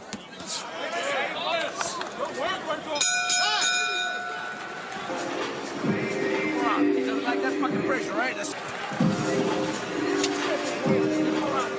Keep that smart pressure on him. Cut in the ring, Double jab, boom, or to the nose, boys, yeah, with the head, Then finish with the body, all right? Uppercut or hook, and then body. Right? When you feint him, fucking tee off on him there. Okay, we're doing that. Breathe. Yeah. Hey, breathe. You see him freezing up? Take advantage of that. From now on, it's all you, all right? Just keep this, all right? Right body coming in. All right? Keep cutting the ring, and keep throwing those 2-3 punches coming in. Finish with the left. How you feel? Eubank getting set to fight Connor Bin, Tottenham Hotspurs. 10 seconds, corners. There's Chris Eubank. Who do you have as the favorite in that one? Chris Eubank is the fighter at that weight. I'm going with Connor Bin. I think natural 160. I got to go with the guy that's the natural. He's hungry. I think he's got more youth. I think he's ready. Absolutely.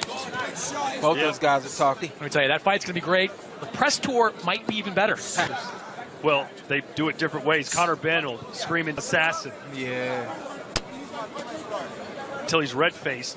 Eubank Jr. is more of a cerebral. And look at me. I'm watching the fight just like him. Yeah.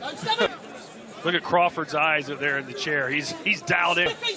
Madrimov trying to step on the foot of Ortiz. Now both territory they're trying to claim. Both of them. Well, Madrimov are trying to battle for foot position. That's Madrimov is slowing down his movement a little bit. He's staying more in front of Ortiz. I think if any, it sounds like from Joel over here that they feel like they tease. They've set up what they wanted to set up. Add तो चलता रहेगा तो क्यों ना हो जाए इस break में एक और कप चाय. And now it's time to I think that's a punch he hasn't tried right now. There's a wide.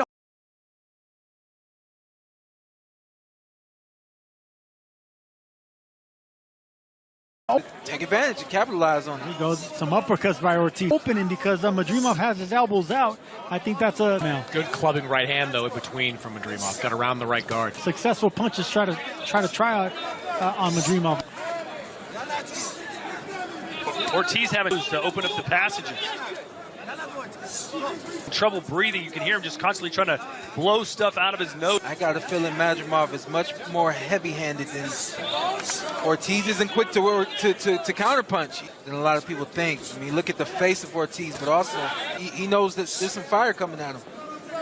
Ortiz is catching and countering really quick. I agree. The most visible leash on a combination when he's against the ropes like this because he knows that Madrimov fight that we've seen Madrimov in was the Bud Crawford fight, and it was a much more than one though.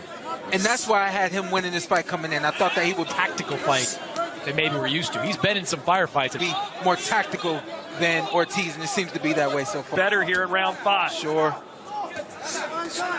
From an entertainment perspective, things are starting to get... We just needed Madrimov to settle down a little bit, you know? I always tell people, you got to be patient. Game plans have to work themselves out. Now, adjustments have to be made. And the fight really gets going about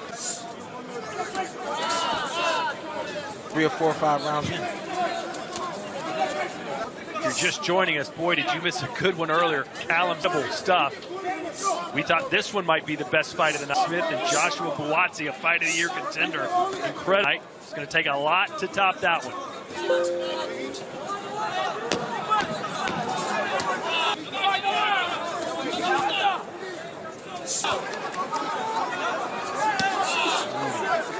Good round for both those fights. Yeah, that was a tough round. You saw Madrimov try to manipulate the guard to land the right hand. Good score. Good round. There he is. The champ is here, Carlos Adames. And then just moments away from defending his title against the Sergio. Who do you give the edge to?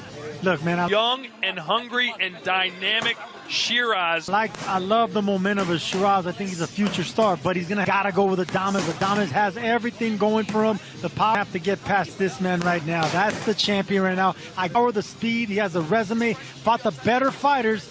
Shiraz is as good as many people within Queensberry believe. And this is a big stage, so I gotta go with Adames. Yeah, we're gonna find out if she is. He got hit on the chin a few times by Ammo. At some point in this fight, we'll see if that chin holds up. Williams in their fight 2 fights earlier. Adames is going to catch him.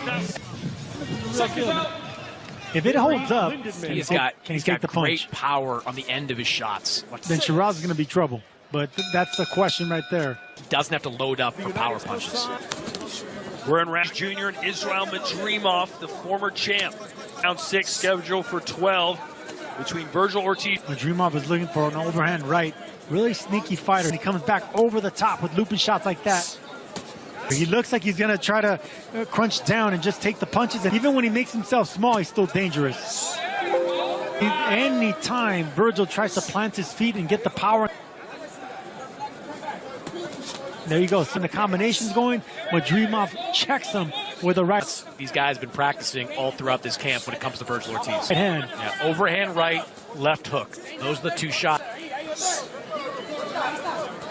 There it is. That left hook missed, but that's keeping Ortiz in check. That's keeping that left hook. Even though they're missing, the right hand missed, leery about what's coming back. Just touch the body. Seems like Ortiz, both of those. There we go, just touch the body. Came out this round prepared to be more aggressive. And I like this, but he's so square right here. I mean, I like his work so far this round. Square, look at, he's really showing his level. Good body shot there by Ortiz. Frustration is setting up on Ortiz. He has a, I think, a little bully mentality. He wants to punch. He wants to hit something.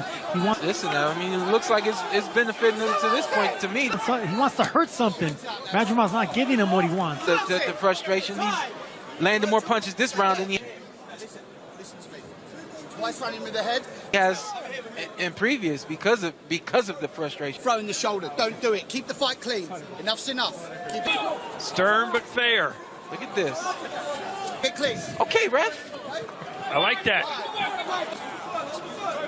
I mean, I like that too, but did he have to walk? California's soft, man. What do you know about discipline? I like where Ortiz is. Come all the way to the neutral corner. I mean, man, you guys. He's not willing to back down. That was a great body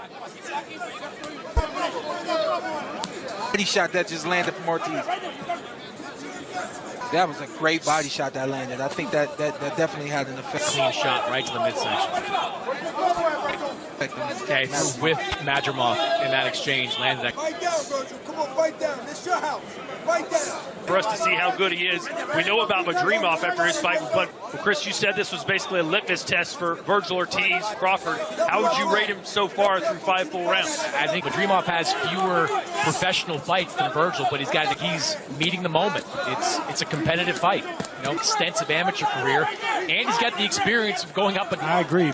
You know, it's going to take a lot to figure out Madrimov against one of the best pound-for-pound fighters in the world in Bud Crawford. And fighters like him, and right now Ortiz is past. I agree with you. I think that Madrimov now has shown probably that test. It's frustrating, but he's passing the test. 2, if not 3, different styles, and big right away from what he's intending to do tonight.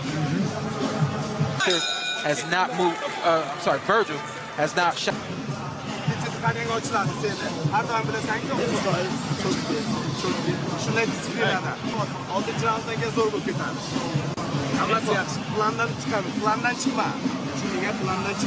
your stick and win. Come on.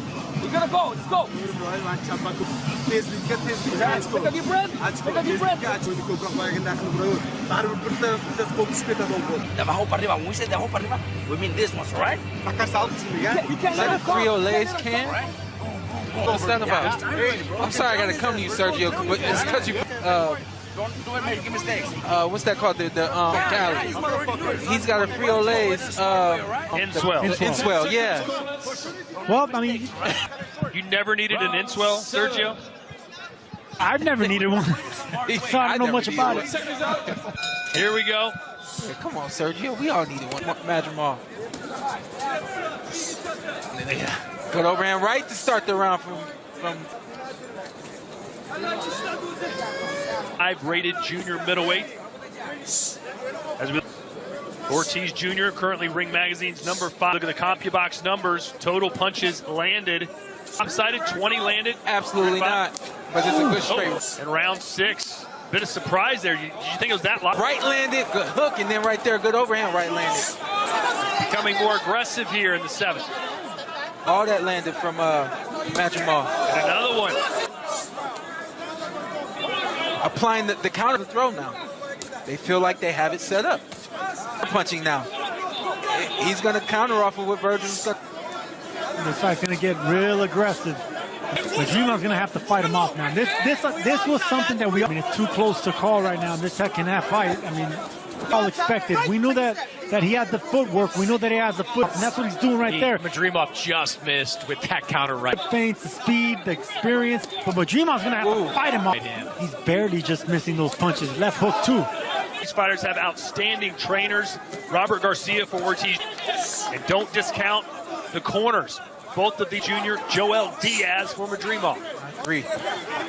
Than he has previous rounds. It's going to land eventually. You see Madrimov being willing to stand in there and just throw a little bit more. Well, you know what? That's what I'm thinking too, Sean, but he's very patient with what's coming back. And I expect Virgil's being very responsible with his defense. He's the frustration to set in right now. The kid's handling is very underrated defense. We know him for his really well so far. far. Virgil has very knockouts. You know, that Boachuk fight, first time he gone the distance was 13. So he is an excellent and responsible. He is one of the best plus minuses in all of boxing, right around plus defensive fighter. Which is a rarity when we lack defensive ability. With power punchers, with brute power punchers, you know, they're normally. I like what I'm seeing from both guys. Majimov trying. That's what he's gonna have to do, and you know what? The judges normally are gonna go walk him into things, and Virgil don't care. He's coming after it. Exactly, and that's for the aggressor, the guy coming forward trying to push the fight.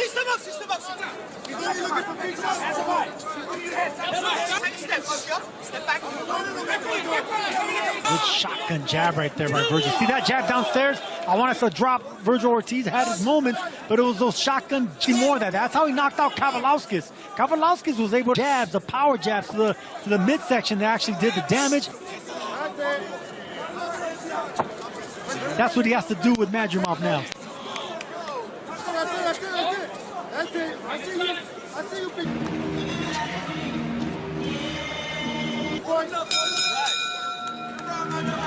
He's tired now. Let's go. Breathe. Tired, champ. Better? Feel better now? Okay. Beautiful. How you feeling? Much better round for Madrimov. Good body shilling to let off. That overhand right. Yeah, man. Shot right there coming from Virgil. But Madrimov not. Madrimov's the type of fighter that's going to go out in his shield, man, and you got to. Both of them are missing those shots. I mean, we have the luxury of slot, the effort, the heart, and look, the determination, motion here. But when they're going, you know, punch for punch, that actually land. But Madrimov is giving just as much as he's taking. Explosive. It's only single shots like that out of 5 punches. 10 seconds, corners. Tonight, up 2 times. That knocked out Deontay Wilder. Second championship rounds are shaping up to be something perhaps very soon. A good body shot there by Ortiz, man. Just put every special as Madrimov slowly throwing caution to the wind. Thing behind it. Gotta be. And his underrated defense. I actually thought they impressed with Virgil Ortiz's stamina as well. No stamina. That would be his kryptonite, punching with so much power. I thought it gets shown up yet. Good left hook there. Yeah. Madrimov, 2 left hooks. So a better opposition, he will wear himself down doing that. One got blocked, one entered. The body shot. Next has Virgil Ortiz up by 2 rounds, but he gave the 10th. Right there, good choice to go to the body for Madrimov. Chris Man to Madrimov. Yeah, very competitive 10th round. I thought Madrimov there, but 96-94 in favor of Virgil. Milk की goodness से बनी Olpers cream से goodness बढ़ जाए. Had some cleaner punches, good power action, Ortiz. Good left from Madrimov. Now Madrimov breathing very counter right from Ortiz. Heavy right now. He's having to dig deep to fight this. That right hand to the body. Oh, it was kind of fight against Virgil Ortiz. And it's because Virgil's digging so hard with that. Almost swung out of his shoes, did Madrimov. Yeah, I think Madrimov should give up on that over the top. It's just a regular hook. Daniel, who's on a roll at the moment, good he's very hooks, but not the ones that come.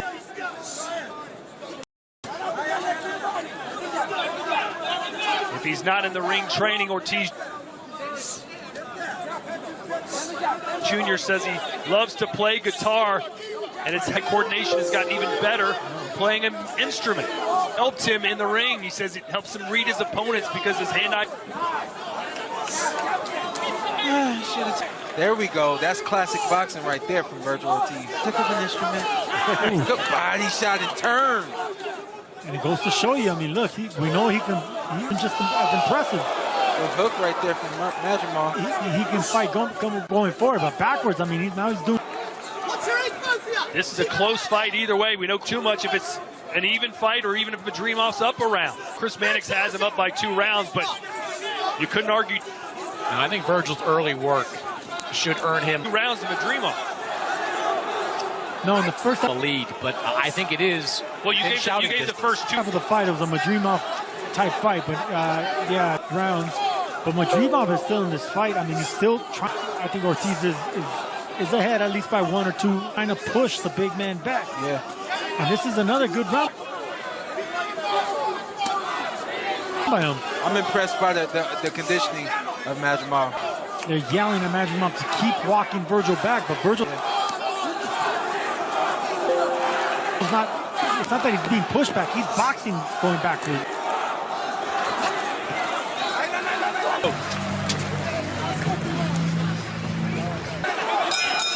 The movement. 3 minutes to go.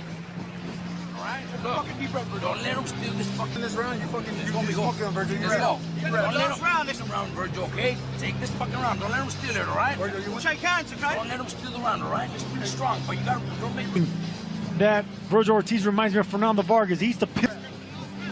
Don't let him steal the round. And there's another thing. Steal the glove from the guard and come around the guard. Rel a few weeks back.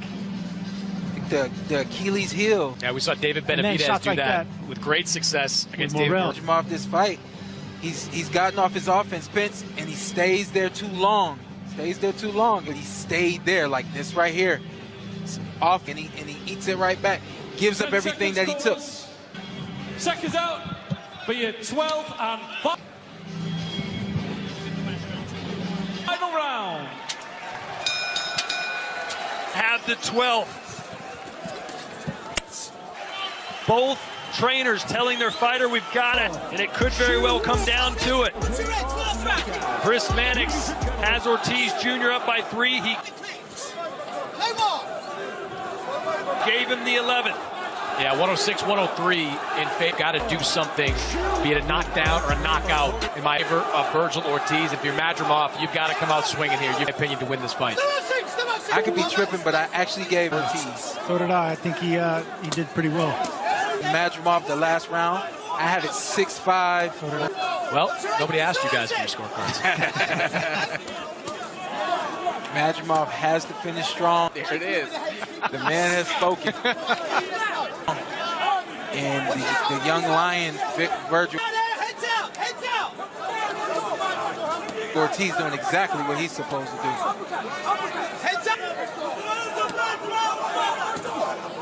Changed hooks, the body shot got the worst of it. Oh, body shot from Ortiz. Yeah, both of them. People wouldn't expect that. The body shot lands and the head lands. People would actually have body shot. Expect the head shot to have more impact. But it was big shot there. Madrimov back against the ropes. Trying to push Virgil Ortiz back. He's got a bad habit. He's got to stay away from. This ref is not playing. Minute 20 to go. In any games. Right hand from Madrimov. Would be a huge rising opportunities going forward. Victory for either one of these guys sets up so many tantalizing. But of course, Ortiz Jr. has that O at the end of his record. That precious undefeated streak. Is he a minute away from the best win of his career? Careful. Yeah, they're going to this take away could be a point. There it is. They're going to take away a point. That was Madrimov again pushing with that head. He's got to be. Yeah. That was. Oh, it's last. A minute to go in this fight. You can't take a point away. I appreciate it. Fight this warning. Yeah, I think that's the right call. I appreciate it. You've got competitive. Yeah. I hear you, but that was the third warning. Good hook right there. I appreciate it.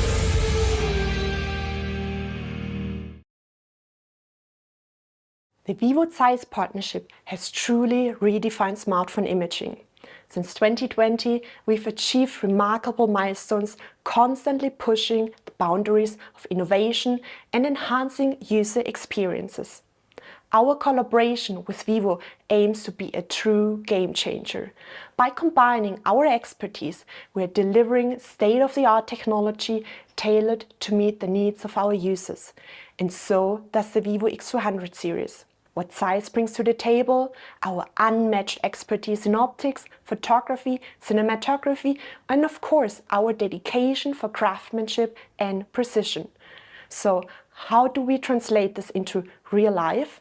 Let's dive into one example, the integration of telephoto technology into smartphones. We are proud to introduce the Zeiss telephoto camera in the X200 series. This camera offers exceptional image quality through the perfect interplay of hardware and software, enhanced by advanced Zeiss optical technology and Zeiss T-Star coating. Discover the dedication and passion Zeiss has poured into this imaging system. With the Vivo X400 series, we invite you to experience the next level of smartphone photography. Enjoy! Challenger from England, and Hamza Shiraz.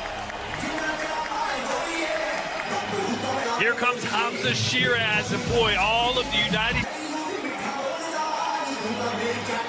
Kingdom is buzzing. Chris, what's not you want in a future world champion? Size. Like about this man? He has got everything: his speed, power, skills. You're watching consecutive knockouts. He's not doing it by loading up on Hamza Shiraz, and he is racking up knockouts.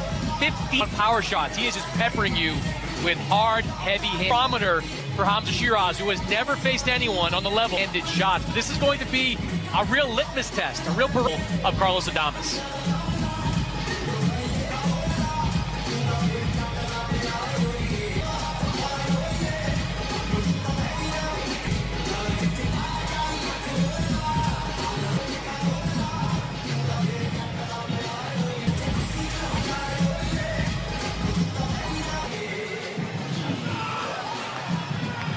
World champion from the Dominican Republic.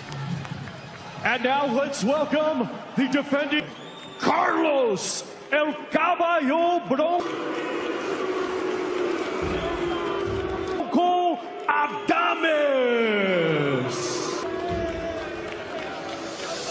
Talking about a fighter, even though just 36% of you think he's going to win this fight, with no fear and who's not willing to go to the script. Not only does Carlos Adames think he's going to win this fight, Adames said he's going to decapitate Shiraz tonight, but with a little hyperbole, of course, Sergio.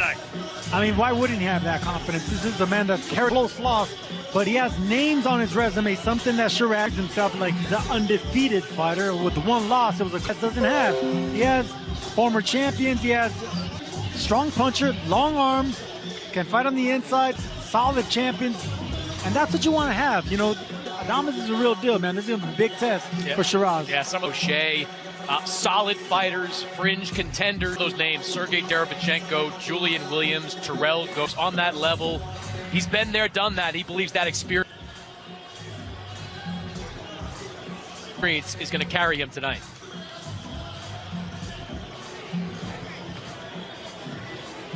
Gentlemen, this bout is scheduled for 12 rounds. Ladies and it will be for the WBC middleweight, brought to you by Frank Warren on behalf of Championship of the World, Queensberry Promotions, Eddie Hearn for Matchroom Boxing Promotions, Warriors Boxing, and Cella. Bob Arum for Top Rank Incorporated, Gold Star, also by Riyadh Season and the general entertainment sponsors, Saudi Tourism Authority, Saving Authority Gia, along with their great Saudi National Bank, STC, Dr. Science, New Muraba Development Company, Taouni Suleiman El Habib Medical Group, Saudi Airlines, Hunger Station, Lucid Motors, and it is sanctioned by the British Boxing Al Tanfidi. Board of Control, Steward in Charge Matt Harris, Board Counsel, President Mauricio Suleiman, Super Representative Robert W. Smith, along with the World Boxing Supervisor Kevin Noon. Our three judges of Italy, Barry Lindenman of the United States side will be Guido Cavalieri States, and Omar Mintun Sr. Charge will be Hector Afu of Mexico. Our referee in Panama. Fighting tonight out of the blue corner, with introducing first the challenger, his head trainer, Ricky Funes. He comes at 159 pounds. Hailing to the ring wearing white trunks with gold and weighed in officially Ilford, Essex, England, and represents California. He brings an unbending 10 Goose Boxing Gym in Van defeated record with 21 wins by way of knockout. Ladies and gentlemen, please 17 of his 21 wins coming by. Welcome the undefeated former EBUC silver champion and the #1 ranked European, Commonwealth, and WBC contender by the WBC. Here is Hamza Shiraz. And his tonight out of the red corner with head trainer opponent across the ring. He is the defending champion, fighting Ismael Salas. He wears 58.1 pounds. Coming to us, blue trunks and weighed in officially at 100 from Elias Pina and La República of 24 wins, just one defeat. Dominicana. He has a professional record. 18 of those 24 wins coming. Here is the reigning and defending WBC by way of knockout. Ladies and gentlemen, middleweight champion of the world, Cole Adame. Carlos.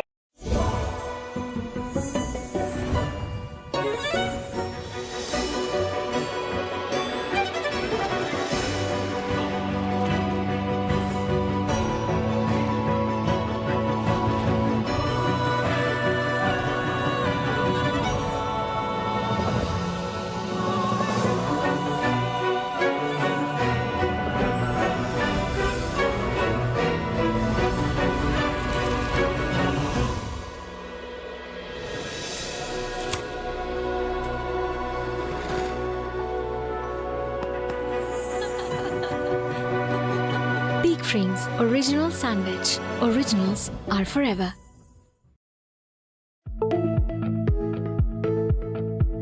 $2DMG Plus is HD Hyundai Construction Equipment's digital guidance system for excavators. An advanced system that allows operators to view real-time reference data through sensors and monitors mounted on the equipment. With 2DMG Plus, operators can set reference points and input target depths or slope angles, enabling them to perform excavation, leveling, and sloping with precision based on reference information. This built-in reference feature minimizes the need for additional work due to over-excavation and replaces the need for personnel to work near the excavator to check grade, enhancing job site safety. The system provides an intuitive real-time bucket animation on the monitor screen, allowing operators to easily monitor bucket positioning and खोले हैं दिल तक कुछ रास्ते नए खोले हैं खुशबू में बहकर तुम तक जो पहुंचेंगे सुन लेना लफ्ज जो धीमे से बोले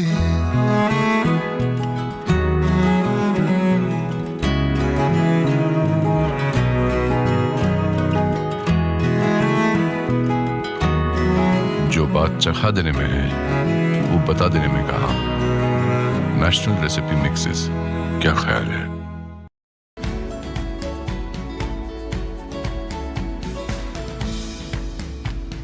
If you think about this particular couplet, Iqbal ने वो तमाम चीज़ों की बात की है जो कि मेरा ख्याल में कराची लिटरेचर फेस्टिवल से आगे मंसूब कर सकते हैं।